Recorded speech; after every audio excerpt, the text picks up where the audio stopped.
Baik, sambung tafsir ayat untuk darjah 5 di bawah tajuk taat kepada ibu bapa. Tajuk kecil seterusnya iaitu sebab diturunkan ayat. Ada cerita di dalamnya iaitu di mana ayat ini diturunkan berkaitan dengan diri Sa'ad bin Abi Waqqas radhiyallahu anhu. Ini cerita pasal Sa'ad bin Abi Waqqas. Apa yang berlaku? Beliau berkata, sebanyak 4 ayat telah diturunkan berkaitan dengan diriku. Lalu Sa'ad pun menceritakan kisahnya iaitu ibunya telah berkata kepadanya, tidakkah Allah Ta'ala memerintahkan engkau supaya berbuat baik kepada ibu bapa? Ibu dia saja nak tanya dia, nak tengok dia kuat iman tak. Dia tahu pula Allah tu Tuhan untuk orang Islam kan. Demi Allah, aku tidak akan makan sedikit makanan pun dan tidak akan minum sedikit air pun hingga aku mati atau engkau kufur. Yang ini keluar daripada agama Islam. Maka apabila orang ramai ingin memberi makan kepada ibunya, mereka yang akan membukakan mulutnya.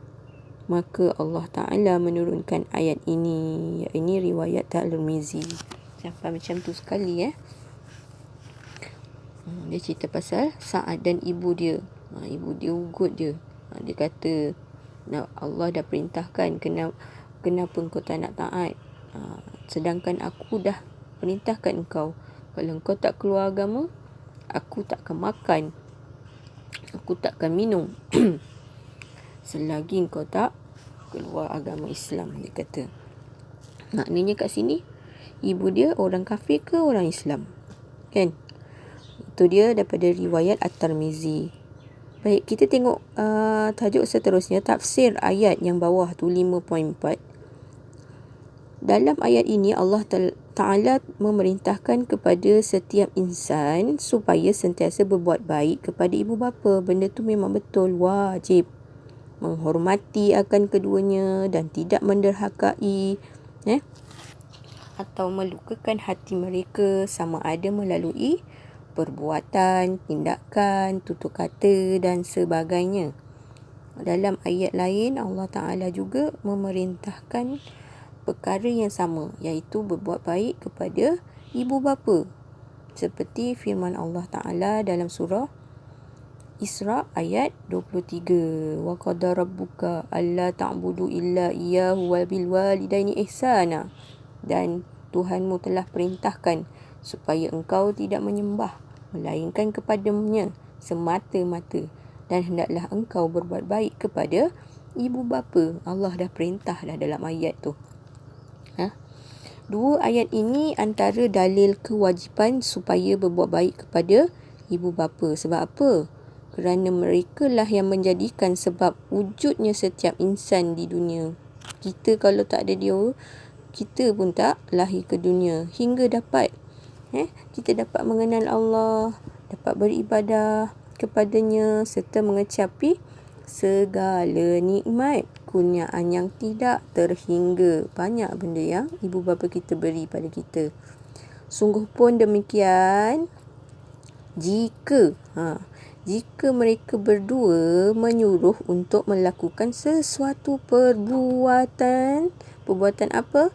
Perbuatan syirik kepada Allah. Tak tahu mana syirik kat tepi sebelah kanan awak atas tu ada info. Syirik maknanya menyekutukan Allah.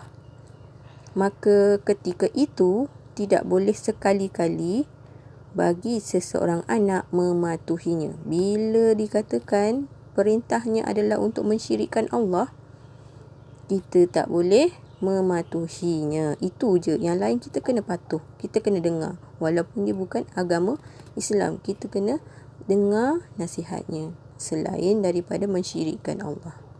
Kalau mensyirik, kita boleh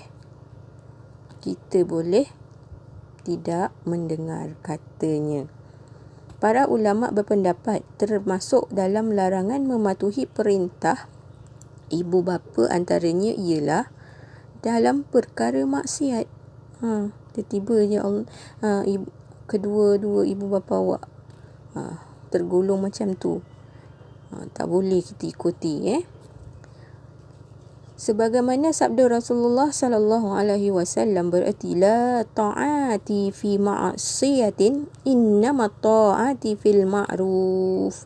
Riwayat Al-Bukhari. Artinya apa? Tidak ada ketaatan pada maksiat, akan tetapi ketaatan pada hal kebaikan saja. Apa maksud dia kat sini? Kalau mengenai perkara yang maksiat, kita tidak patut taat pada perintahnya. Tapi kalau pada kebaikan, kita wajib taat pada kedua ibu bapa. Seterusnya Allah mengingatkan bahawa setiap insan akan kembali menemuinya. Itu pasti kan. Semua orang akan mati pada hari kiamat kelak. Pada ketika itu Allah akan menunjukkan setiap amalan yang dilakukan oleh setiap insan, sama ada yang baik ataupun yang buruk, dan akan dihitung setiap amalan itu untuk dibalas berdasarkan apa yang dilakukan di dunia. Walau pahit mana pun, kita harungi dengan sabar. Kita akan cuba sedaya upaya mengelakkan diri daripada melakukan sesuatu yang Allah tak suka. Dekat sanalah segala amalan-amalan ini akan dikira, akan diambil tahu, akan dihitung. Siapa buat salah, apa dendanya. Siapa buat amal baik banyak, apa balasannya. Semua ada. Semua tu kita kena yakin mesti akan berlaku. Okey, setakat ini dahulu. Ila liqa. Ma'assalamah. Assalamualaikum.